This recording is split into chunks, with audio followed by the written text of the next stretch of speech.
Gloire au nom du Seigneur. On va directement dans la parole du Seigneur ce matin. Toujours dans... affiché. Voilà. Waouh. Toujours dans cette série belle et parfumée. Et ce matin, nous allons parler des noces de l'agneau. Je suis... pas perturbé, pas contrarié. Je suis travaillé par l'Esprit du Seigneur depuis plusieurs semaines avec cet événement, les noces de l'agneau, le retour de Jésus qui vient chercher son épouse et les noces de l'agneau. Et en tant que pasteur, mon désir c'est que d'abord moi je fasse partie de l'enlèvement de l'Église. Que ma famille soit enlevée quand Jésus vient chercher son Église et que chacun de nous puissions partir ensemble dans les airs pour rencontrer le Seigneur. Et mon esprit est très très travaillé avec cet objectif en ce moment. Et ce matin, j'avais vraiment, ça fait déjà 2 semaines que j'ai ça sur mon cœur de partager avec vous, avec l'Église. Parce que c'est quelque chose de tellement important, le retour du Seigneur et l'enlèvement de l'Église. Vous savez, ça ne se produira qu'une seule fois. Ça ne s'est jamais produit avant et ça ne se produira plus jamais. C'est un événement unique, mais en même temps c'est un événement extraordinaire. Amen. Et le plus important, c'est d'être prêt pour cet événement extraordinaire. C'est très important que l'Église soit prête pour le jour où Jésus revient chercher son épouse. Amen. Amen. Gloire au nom du Seigneur. Amen. Ecclésiaste chapitre 9, verset 8, c'est le verset que nous utilisons pour cette série, le verset de base. Qu'en tout temps, tes vêtements soient blancs et que l'huile ne manque point sur ta tête. Amen. Nous avons vu que ce verset concerne l'Église, mais plus précisément l'épouse. Amen. On a commencé l'année 2018 avec une série de prédications, pour ceux qui sont là depuis le début de cette année, avec le thème « Chrétien ou disciple ». J'espère que vous vous souvenez. Amen. Amen. Gloire au Seigneur. Sinon, vous pouvez aller sur le site YouTube, Le Rocher Nivelle, toutes les prédications sont là-bas. Hein? Amen. Mais en même temps, si vous êtes réveillé quand vous êtes à l'église, ça vous évite d'aller sur YouTube quand vous serez à la maison. Je plaisante. Amen. Avec donc chrétiens et disciples, avec cette conclusion que tous les disciples sont des chrétiens, mais tous les chrétiens ne sont pas des disciples. Ça, c'était le point fort de cette série de prédications. Dans cette nouvelle série, belle et parfumée, nous découvrons la différence entre l'Église et l'épouse. Et je voudrais que vous puissiez retenir cette phrase. Pour être l'Église, tous ne sont pas l'épouse. Il faut que ça rentre dans notre esprit, qu'on puisse comprendre ça et travailler pour être sûr que quand Jésus vient chercher son épouse, nous faisons partie du voyage. Je ne sais pas ce qui va se passer, mais la Bible dit que nous allons être attirés dans les airs. Dans les airs, vous savez, comme les avions, comme les hélicoptères, comme les oiseaux. Je ne sais pas comment le Seigneur va faire ça, mais nous allons être attirés à sa rencontre dans les airs. Amen. Personnellement, je ne veux certainement pas louper ce moment merveilleux. Amen. Il y a une question qui mérite toute notre attention, bien plus que nous pouvons le croire. Et cette question est celle-ci. Pourquoi est-il important d'être l'épouse et pas seulement l'Église? Ceux qui étaient là jeudi, merci Seigneur pour ceux qui sont fidèles pour les réunions de prière, on a brièvement parlé sur ce sujet.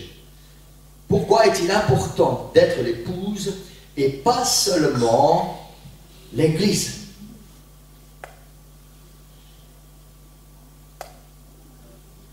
Tout le monde connaît ces paroles dans Jérémie 29, car je connais, c'est l'Éternel qui parle, je connais les projets que j'ai formés sur vous, dit l'Éternel, projets de paix, non de malheur, afin de vous donner un avenir et de l'espérance. On parle souvent dans les églises pentecôtistes de ces versets.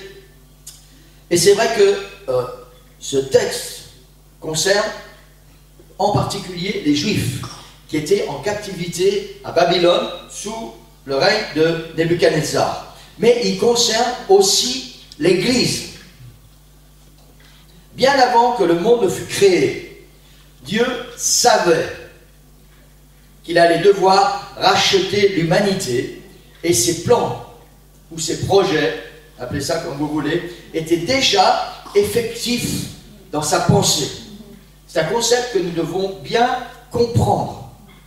Avant que le Seigneur n'ait commencé à créer quoi que ce soit, dans sa pensée, tout était déjà accompli jusqu'à la fin. Le Seigneur avait déjà conçu tous les plans et tous les projets. Parfois, nous avons du mal à comprendre pourquoi ceci ou pourquoi cela, pourquoi Dieu fait ceci, pourquoi Dieu fait comme ça, pourquoi les gens agissent de telle façon. Dans la pensée de Dieu, et j'insiste sur ce mot, dans la pensée de Dieu, avant qu'il ait commencé quoi que ce soit, il avait déjà tout achevé. Ne me demandez pas comment c'est possible, il est Dieu. Amen. Amen. Il n'est possible de comprendre cela que si nous croyons la Bible, quand elle nous dit que Dieu est omniscient, c'est-à-dire qu'il connaît tout, et omniprésent, c'est-à-dire qu'il est partout en même temps. Il connaît tout, il est le présent partout. Dieu se promène, et j'aime bien cette phrase, parfois j'invente des trucs qui me plaisent. Dieu se promène, voyage dans l'éternité. Amen. Alléluia. Parfois nous on prend l'avion, on fait quelques heures d'avion, quelques milliers de kilomètres. Dieu voyage dans l'éternité et il fait ça constamment. Parce que la Bible dit qu'il remplit toutes choses. Il est omniprésent. Il est partout, en même temps et toujours. Et depuis toujours. Amen. Ça c'est quelque chose qui doit mettre du baume dans notre cœur. Même quand nous nous sentons découragés, quand nous ne sentons plus la présence du Seigneur, ça n'empêche pas que le Seigneur est là. Même si nous ne sentons pas sa présence, il est là. Parce que la Bible, sa parole, qui ne peut pas mentir, dit qu'il est omniprésent. Il est présent partout. Et ça aussi, c'est une promesse qui doit nous encourager. Quand tu ne sens plus la présence du Seigneur, même si ça dure un peu, ne t'inquiète pas trop, il est là et il sait exactement ce qu'il fait. Amen.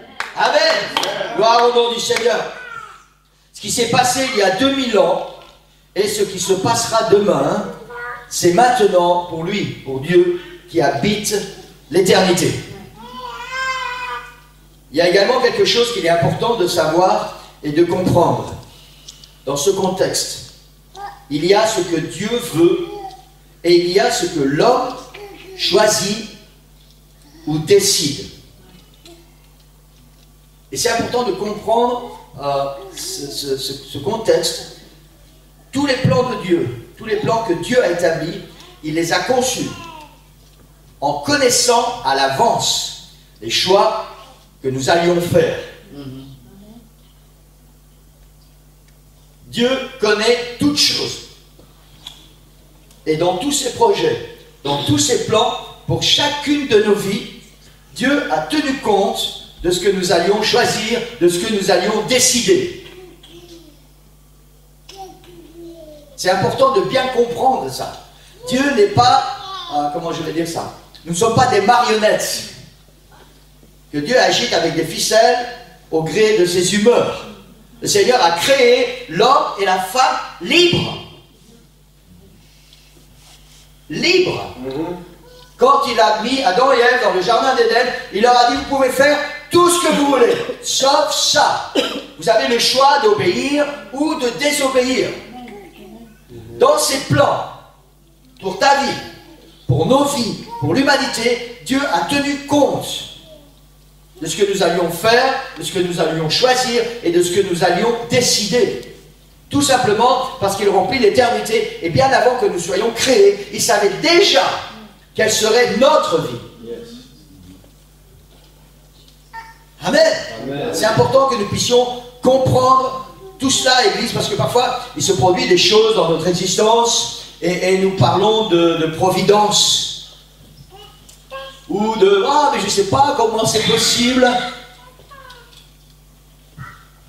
C'est des choses qui devaient arriver et le Seigneur savait qu'elles allaient arriver. Cette situation, le Seigneur savait qu'elle allait se présenter et dans sa grâce, dans son amour, le Seigneur avait prévu quelque chose pour cette situation. Amen. Amen. Il n'y a rien que Dieu ne laisse au hasard. Et il n'y a rien qui arrive dans notre vie qui ne soit dû au hasard. Dieu sait exactement tout ce qui va se passer, comment ça va se passer. Et peut-être que vous n'avez jamais réfléchi à ça, mais nous ne savons pas, nous, de quoi demain sera fait. Et lui sait très bien, demain ou la semaine prochaine, ou dans un mois, ou dans un an, les décisions que tu vas prendre par rapport à telle et telle situation, par rapport à telle et telle circonstance. Et il prépare déjà, maintenant, le chemin pour ta vie, pour ce qui va arriver plus tard. Parce qu'il sait comment tu vas réagir quand ces choses vont arriver. Il sait si tu vas bien réagir ou si tu vas mal réagir.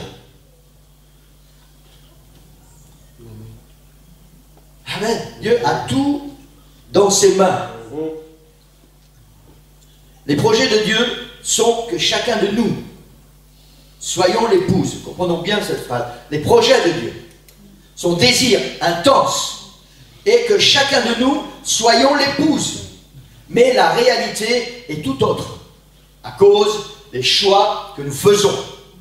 Dieu dans son cœur, comme un papa, comme un père, comme chaque parent, Dieu dans son cœur a des désirs pour chacun de ses enfants, chacune de ses enfants. C'est que tous nous puissions faire partie de l'Église. Ça, c'est ce qu'il veut. Mais le Seigneur sait très bien que ça ne sera pas la réalité, à cause des choix que nous allons faire.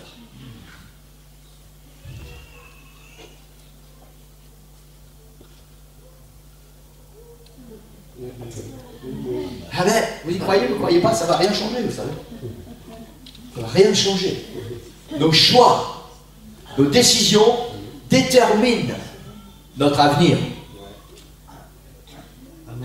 Dieu sait exactement ce qui va se passer. Amen. Alléluia. Le désir du Seigneur est que chaque chrétien soit l'épouse. Mais il sait que la réalité dépend de nos choix. Jésus a donné sa vie sur la croix, non seulement pour que chaque homme et chaque femme soient sauvés, mais pour qu'ils fassent partie de l'épouse. Ce matin, on va insister, j'allais dire lourdement, on va insister profondément sur l'Église et l'épouse. Ce grand peuple, je vais dire, qui est l'Église, et dans ce grand peuple qui est l'Église, ce groupe qui sera l'épouse, qui va partir à la rencontre de l'époux.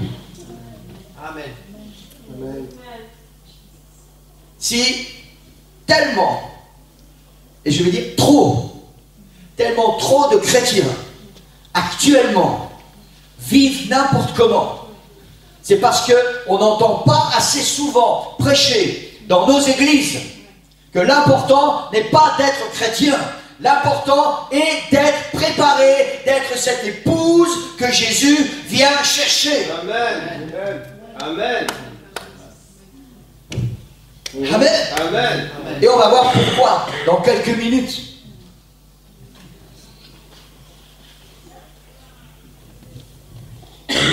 L'Église est le corps de Christ, composé de tous ceux et toutes celles qui ont accepté Jésus dans leur cœur comme leur sauveur et sont devenus chrétiens. L'épouse est le corps de Christ, composé de tous ceux et toutes celles qui ont accepté Jésus dans leur cœur comme leur sauveur et sont devenus chrétiens, mais qui ont aussi accepté Jésus dans leur cœur comme leur Seigneur. Et c'est ça qui fait toute la différence. Tu es sauvé parce que tu as accepté Jésus comme ton sauveur. Tu feras partie de l'épouse si tu acceptes Jésus comme ton Seigneur. Amen. Et c'est différent, Merci Seigneur pour cette foule innombrable qui a accepté Jésus comme son sauveur. Mais merci Seigneur aussi pour ceux qui sont sauvés et qui en plus acceptent Jésus comme le Seigneur et le Maître de leur vie. Parce que ceux-là vont vivre l'enlèvement de l'Église. Amen. Amen. Amen. Alléluia. C'est maintenant qu'on va découvrir ce verset de base. Comment il peut prendre son sens aussi profond. Non, c'est pas celui-là. Dans l'Ecclésiaste, chapitre 9, verset 8, le verset de base, il est dit « Qu'en tout temps, tes vêtements soient blancs, je ne l'avais pas mis en diapo, excusez-moi, et que l'huile ne manque point sur ta tête. » On a déjà découvert les profondeurs de ce verset, on va continuer à découvrir les autres profondeurs de ce verset. On a parlé récemment de la parabole de Jésus qui concerne les 10 vierges qui attendent la venue de l'époux. Cette parabole concerne l'Église, et plus exactement l'épouse qui attend le retour de Jésus. Et je sais qu'on s'attarde régulièrement en ce moment sur cette parabole, mais c'est tellement important parce que je crois que même si on connaît bien cette parabole, on a toujours des profondeurs nouvelles à y découvrir. Et Jésus parle dans cette parabole, il dit le royaume de Dieu sera semblable à ces 10 vierges qui, ayant pris leur lampe, vont à la rencontre de l'époux. À la rencontre. L'Église attend le retour de Jésus. Et la Bible dit dans ces 10 vierges, 5 étaient sages, 5 étaient folles. Je suis toujours... Comment je vais dire ça? Ça me trouble énormément, ça me perturbe énormément, non seulement de penser, mais de dire que dans l'Église, une partie des chrétiens sont sages, une partie des chrétiens sont fous. C'est ce que Jésus dit. 5 étaient folles, 5 étaient sages. Les folles, en prenant leur lampe, ne prirent point d'huile avec elles. C'est symbolique de l'Église, des chrétiens qui n'ont pas une provision d'huile, une réserve du Saint-Esprit dans leur vie. Les chrétiens qui vivent avec leurs propres forces, avec des forces naturelles, des forces charnelles, des forces humaines, qui prennent des décisions par rapport aux désirs humains, mais qui n'ont pas une provision. C'est-à-dire, il n'y a pas l'huile du Saint-Esprit qui coule à l'intérieur. Amen. Et la Bible dit que ces chrétiens-là sont fous. On pourrait dire insensés. Ce mot est un peu plus convenable à nos oreilles. N'est-ce pas? Amen. Et la Bible dit comme l'époux tardait toute s'assoupir et s'endormir. Et au milieu de la nuit, nous sommes au milieu de la nuit. Et très très bientôt, si nous examinons toutes les prophéties et tout ce qui se passe autour de nous, très très bientôt, nous allons entendre cette trompette qui va sonner et ce cri qui va résonner dans le ciel. L'époux est là. On cria, voici l'époux allé à sa rencontre. Alors toutes ces vierges se réveillèrent et préparèrent leurs lampes. Les folles dirent aux sages, donnez-nous de votre huile, car nos lampes s'éteignent. Il y a tellement, beaucoup, trop de chrétiens qui pensent qu'ils peuvent vivre leur vie spirituelle sur le compte de ceux qui sont remplis du Saint-Esprit sans prendre soin de leur propre vie spirituelle. Nous vivons sur le compte des autres. Quand nous venons à l'église, nous profitons des bénédictions des autres, nous profitons des prières des autres, nous profitons de la louange des autres, nous profitons du ministère des autres. Parce que nos lampes sont vides.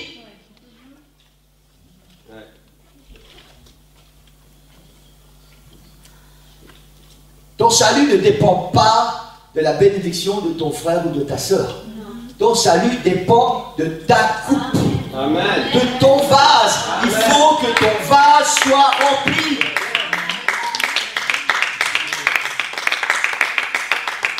Amen. Alléluia. Si tu t'attends toujours à recevoir une bénédiction parce que les autres vont chercher une bénédiction et puis toi tu es à côté, tu vas te réchauffer un peu, un jour il n'y aura plus personne autour de toi. Et là, qu'est-ce qui va se passer?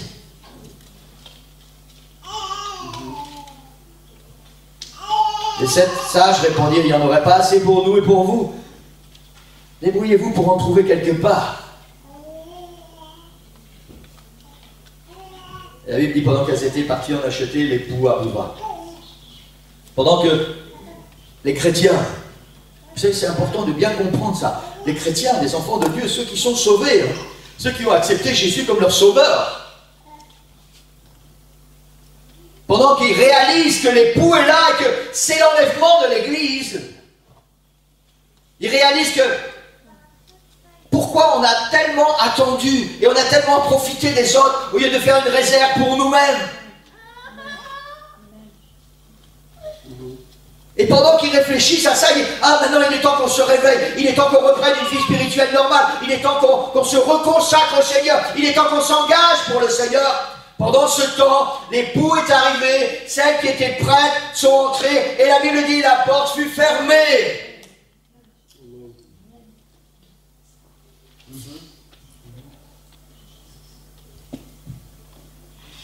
Tellement de chrétiens, vous savez, ça me rend triste, ça me ronge à l'intérieur. Et je n'ose même pas imaginer ce qui va se passer dans le cœur du Seigneur. Tellement de chrétiens, quand Jésus va revenir chercher son épouse, vont être là, et ils vont dire, c'est trop tard. Et la Bible dit que ce jour-là, il y aura des pleurs, des grincements de dents, des lamentations, mais ça sera trop tard. Jésus, la Bible dit que la porte fut fermée, l'église fut enlevée pour les noces de l'agneau.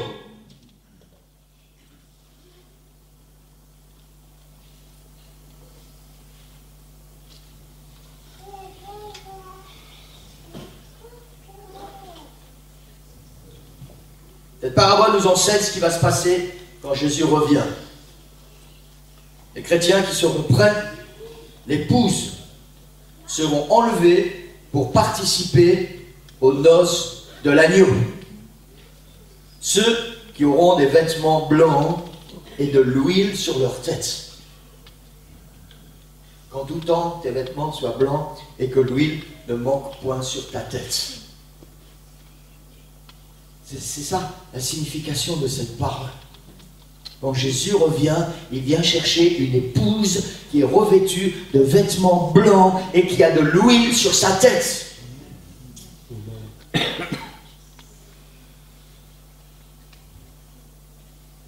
Cela est réjouissant pour ceux qui seront enlevés au retour de Jésus. Et pour les autres, oh.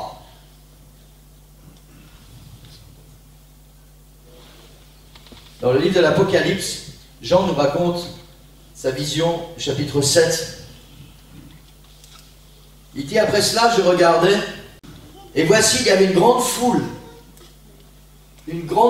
que personne ne pouvait compter, de toute nation, de toute tribu, de tout peuple, de toute langue. Ils se tenaient devant le trône et devant l'agneau, revêtus de robes blanches et des palmes dans leurs mains.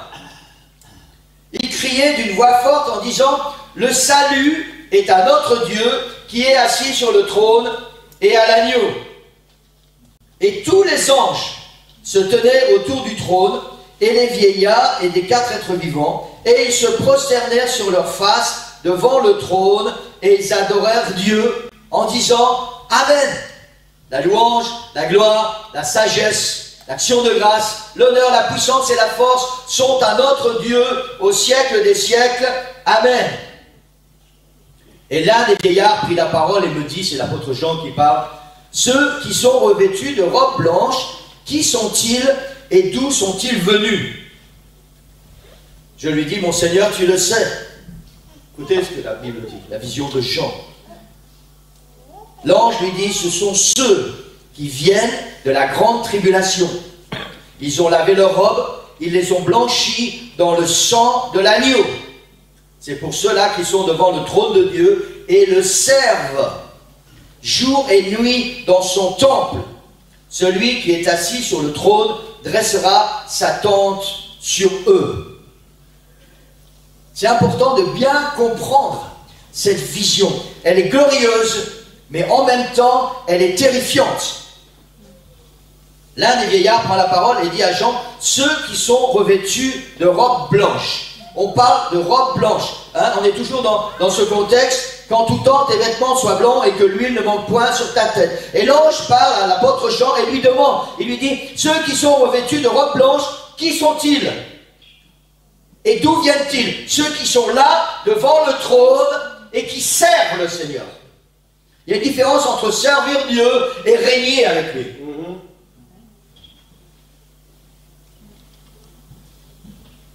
Et Jean dit, mais je ne sais pas. Alors l'ange lui dit, ce sont ceux qui viennent de la grande tribulation. Ça, c'est la mauvaise nouvelle. Ils ont lavé leurs robes et ils les ont blanchis dans le sang de l'agneau. Ça, c'est la bonne nouvelle. Amen. Cette foule, écoutez ce que l'apôtre Jean dit.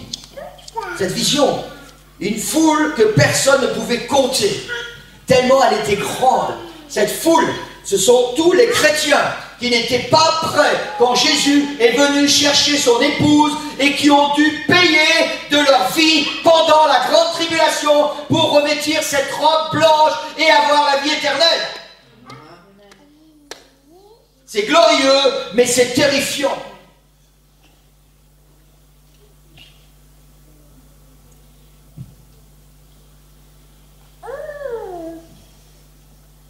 Vous savez, c'est ce que la Bible enseigne.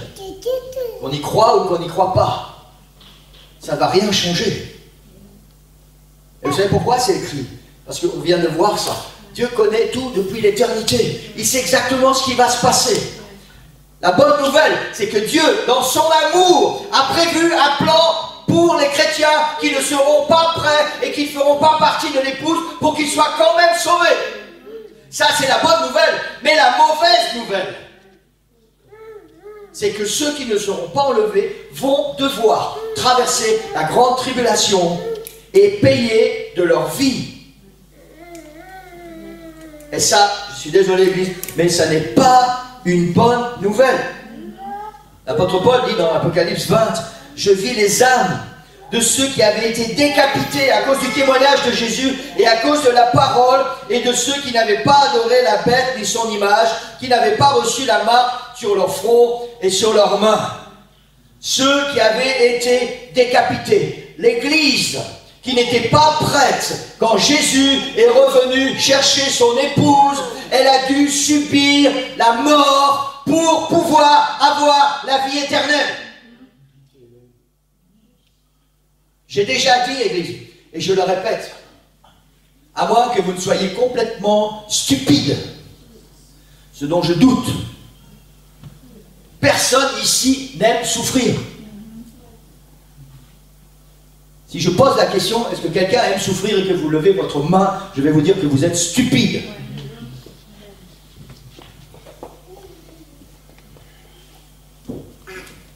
Maintenant, il y a une chose qui est certaine, c'est que les souffrances que nous pouvons connaître sur cette terre, maintenant, n'ont rien à voir avec le prix qu'il faudra payer pendant la grande tribulation pour obtenir le salut. Nous connaissons un peu, avec l'histoire du monde qui est derrière nous, combien l'esprit humain peut être détraqué pour trouver des choses immondes pour faire souffrir les humains.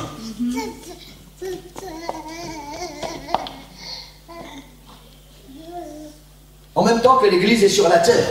Alors imaginez un seul instant, quand l'épouse sera enlevée, l'Esprit de Dieu sera enlevé.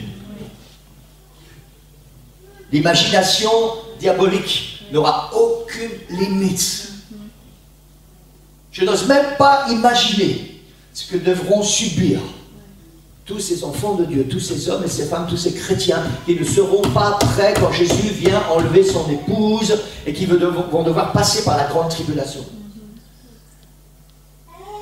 Je ne suis pas en train de vous faire peur, Église. Je vous prêche la parole du Seigneur et je suis désolé que ça ne soit pas prêché plus souvent, ce genre de prédication dans nos églises.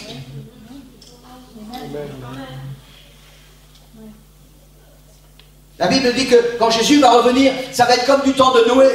Les hommes mangeaient, buvaient, se mariaient, mariaient leurs enfants. Les gens étaient insouciants. Quand Jésus va revenir, l'Église est insouciante. L'Église pense que tout a toujours été comme ça et tout va continuer d'être comme ça. Et on n'est pas focalisé que Jésus revient très bientôt.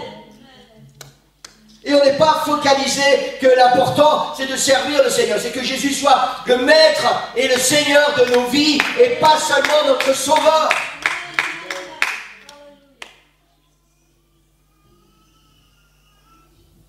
Je fais tout mon possible, Église.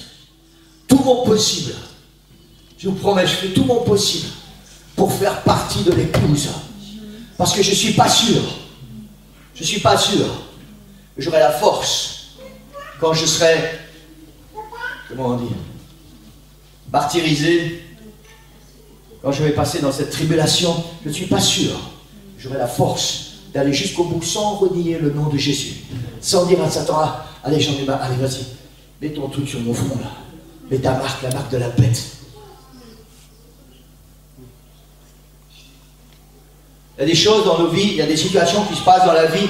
Vous savez, quand j'ai eu ma hernie discale, c'est pas pour me vanter, mais mon médecin traitant, qui a mon âge, m'a dit qu'il n'a jamais vu une hernie discale aussi imposante.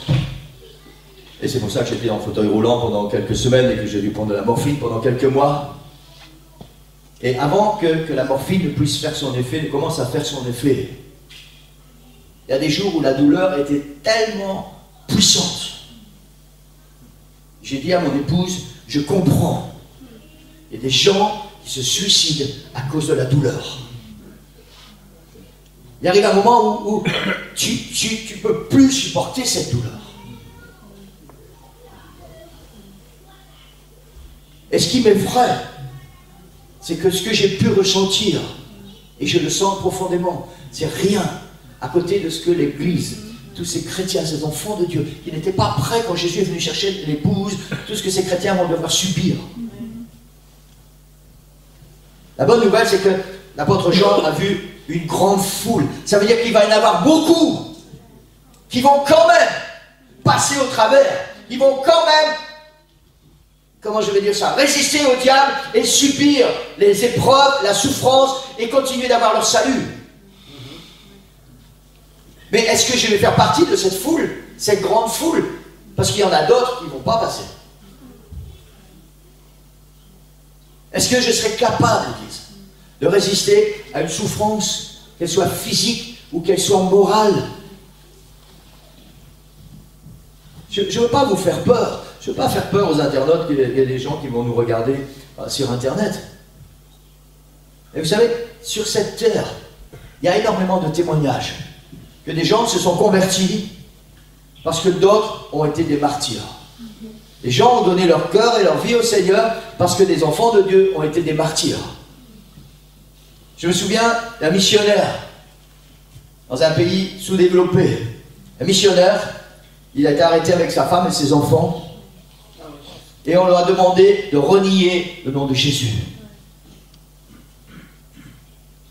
Et parce qu'ils n'ont pas voulu, on a enterré l'un après l'autre devant lui, vivant, ses enfants. Ensuite, on a enterré sa femme, vivante, devant lui. Et ensuite, c'est lui qu'on a enterré. Et il a tenu bon.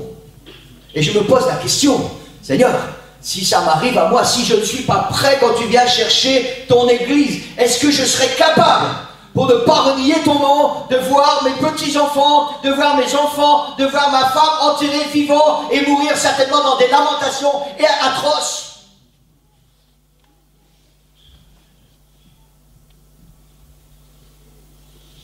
Et est-ce qu'au final, pour ma propre vie, parce que parfois nos enfants, nos petits-enfants, nos conjoints, c'est quand même pas nous, mais est-ce qu'au final, ma propre vie, quand ça va être mon tour, je serai capable? Je vous cite cet exemple comme il y en a plein d'autres. Plein d'autres. Vous savez, l'imagination du diable sera sans limite. Et il va être trop content trop content d'avoir enfin toute la liberté contre l'Église. Vous savez, cette Église qui lui résiste depuis 2000 ans. Cette Église qui lui tient tête. Cette Église qui se lève comme une armée et qui combat contre lui. Cette Église qui ne sera pas prête quand Jésus vient chercher l'épouse. Il va être tellement content que maintenant elle est à sa merci. Maintenant l'Esprit du Seigneur ne sera plus là dans l'Église pour lui donner la force et la soutenir.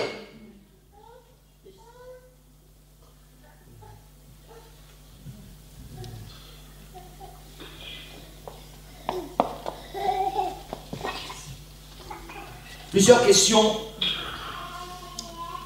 me viennent à l'esprit.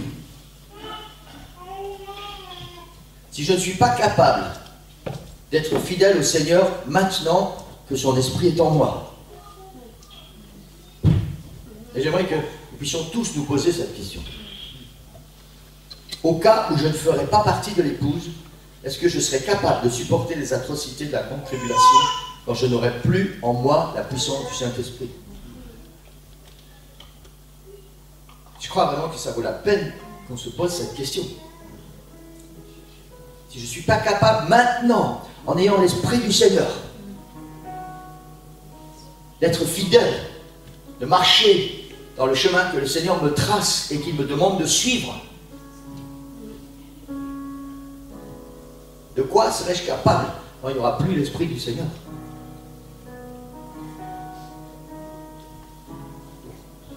Est-ce que les plaisirs passagers de la terre valent la peine de prendre ce risque? Cette terre qui va être détruite, tout sera détruit.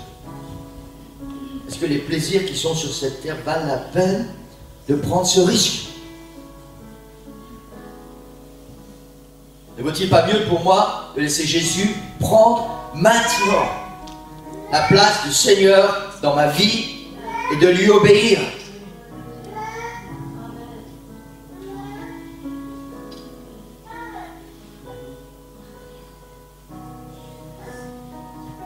Est-ce que mes vêtements sont blancs et ma coupe remplie du Saint-Esprit?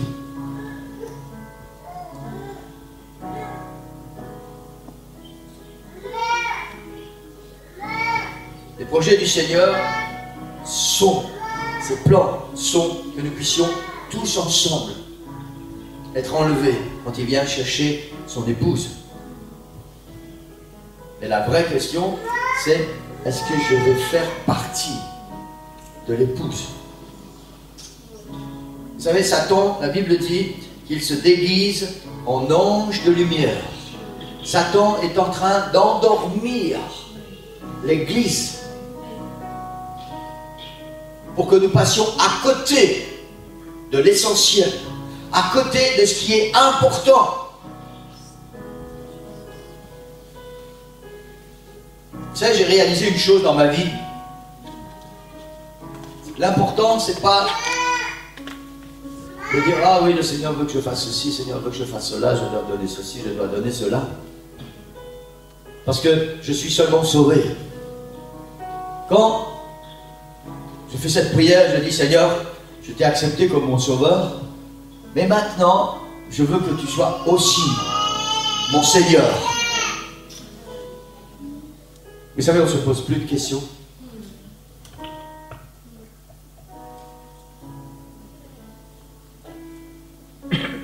On fait tout par amour pour le Seigneur.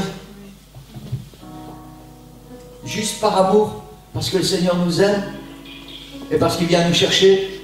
Et on réalise que toutes ces choses de la terre sont tellement sans importance. Tellement sans importance. On va tout laisser là. Tout. Est-ce qu'on peut se lever ce matin? Est-ce que mes vêtements sont blancs et ma coupe remplie du Saint-Esprit? Alléluia. Ça, c'est les projets de Dieu. C'est les projets du Seigneur. Que nos vêtements soient blancs, que notre coupe soit remplie et que nous puissions être enlevés quand il vient chercher son épouse. Ça, c'est ses projets au Seigneur. C'est son désir le plus cher. C'est ce qu'il y a dans son cœur. Et la question, c'est de savoir, est-ce que je suis prêt? Est-ce que je suis prête si le Seigneur revenait maintenant? Est-ce que je pars? Église, ça vaut la peine que nous puissions nous poser cette question maintenant. Si Jésus revenait maintenant, est-ce que je pars?